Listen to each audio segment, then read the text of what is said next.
Assalamualaikum warahmatullahi wabarakatuh. Sebelumnya perkenalkan, kami dari kelompok 7 yang beranggotakan saya sendiri, Muhammad Tauki. Setelah itu Sigruna Nabil Fairuzi, setelah itu Rakil Triana Agustin, dan yang terakhir Septiana Budi Rahayu. Nah, di sini kami ingin sedikit menjelaskan tentang konsep dasar motivasi kerja. Nah, di pengertian pertama, pengertian motivasi kerja dalam pengertian umum, motivasi dikatakan sebagai kebutuhan yang mendorong perbuatan ke arah satu tujuan yang tertentu. Motivasi kerja adalah sesuatu yang menimbulkan semangat atau dorongan kerja. Kuat dan lemahnya motivasi kerja, seorang tenaga kerja ikut menentukan besar kecilnya prestasi.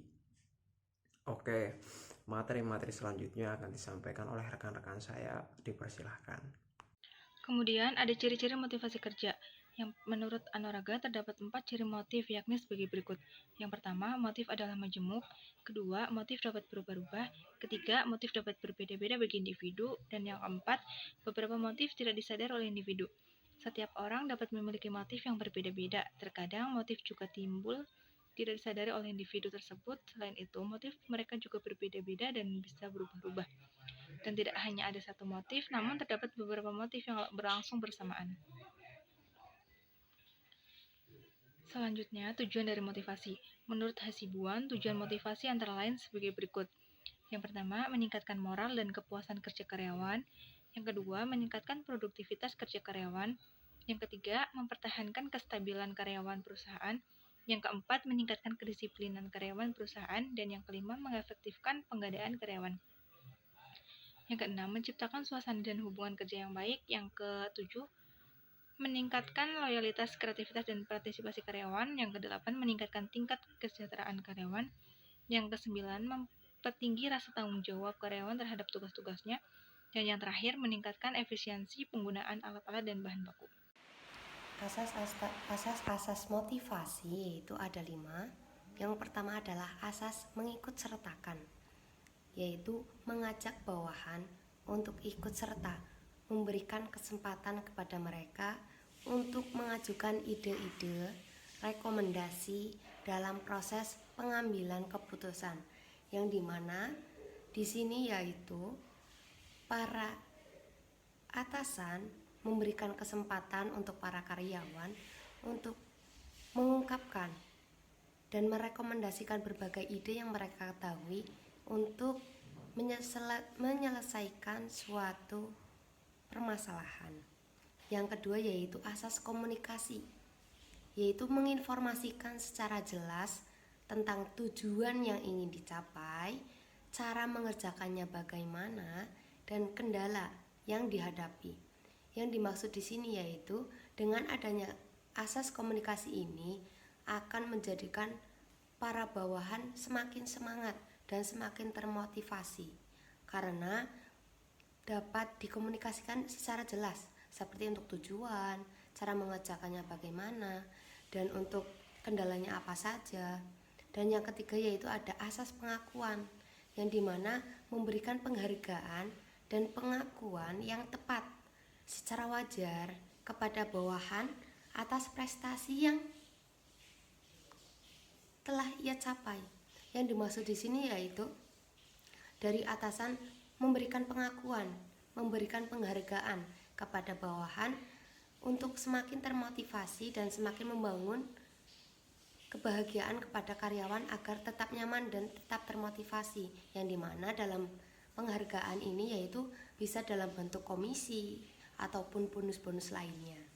Yang keempat yaitu adalah asas wewenang yang didelegasikan, yaitu mendelegasikan sebagai wewenang serta kebebasan karyawan untuk mengambil keputusan dan berkreativitas, yang dimana karyawan ini memiliki suatu hak dalam memutuskan sesuatu permasalahan ya, dan bisa mengeksplor dan berkreativitas. Yang selanjutnya yaitu asas perhatian timbal balik, yang dimana memotivasi bawahan dengan mengemukakan atau mengingatkan harapan perusahaan. Di samping itu, perusahaan juga berusaha untuk memenuhi kebutuhan yang diharapkan oleh bawahan atau dalam kutip karyawan yang diharapkan dari perusahaan. Jadi yang dimaksud di sini yaitu baik dari karyawan ataupun perusahaan itu sama-sama saling membutuhkan, yang dimana dari perusahaan akan berusaha untuk memenuhi kebutuhan para karyawan, begitu juga dengan karyawan berusaha untuk sesuai dengan target kerja yang telah dijadwalkan oleh perusahaan. Yang selanjutnya yaitu adalah jenis-jenis motivasi, yaitu ada dua. Yang pertama yaitu intensif material, yang dimana intensif atau imbalan yang diberikan oleh perusahaan kepada karyawan ini adalah berupa material, yang dimana material ini adalah bisa berbentuk uang, bonus, komisi, ataupun tempat dalam bekerja seperti pabrik, kantor, dan lain sebagainya. Dan untuk selanjutnya adalah intensif non material, yang dimana intensif ini akan diberikan kepada karyawan dari perusahaan yang bentuknya itu adalah non material seperti pujian. Pujian adalah suatu hal yang penting ya, karena memang dalam pujian akan membuat orang bahagia dan akan melakukan suatu kinerja yang baik. Masing-masing jenis tersebut memiliki tujuan yang sama, yaitu meningkatkan motivasi yang ada pada seseorang, individu maupun non-individu, agar mampu melaksanakan tugasnya secara maksimal dan mencapai keputusan yang diinginkan. Selanjutnya, faktor-faktor yang mempengaruhi motivasi. Menurut teori Heisberg adalah sebagai berikut. A. Motivation factor, faktor intrinsik. Faktor motivator ini terdiri 1. Prestasi atau achievement. Agar seorang karyawan dapat berhasil dalam melaksanakan pekerjaannya, maka pemimpin harus mempelajari bawahannya dan pekerjaannya dengan memberikan kesempatan kepadanya. Agar bawahan dapat berusaha mencapai hasil, kesempatan itu harus sedemikian rupa sehingga orang-orang berkembang sendiri. 2. Pengakuan recognition. Sebagai lanjutan dari keberhasilan pelaksanaan, pimpinan harus memberi pernyataan pengakuan akan keberhasilan tersebut. 3.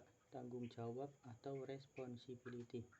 Agar responsibility benar-benar menjadi faktor motivator bagi bawahan, pemimpin harus menghindari supervise yang ketat dengan membiarkan bawahan bekerja sendiri sepanjang pekerjaan itu memungkinkan dan menerapkan prinsip partisipasi.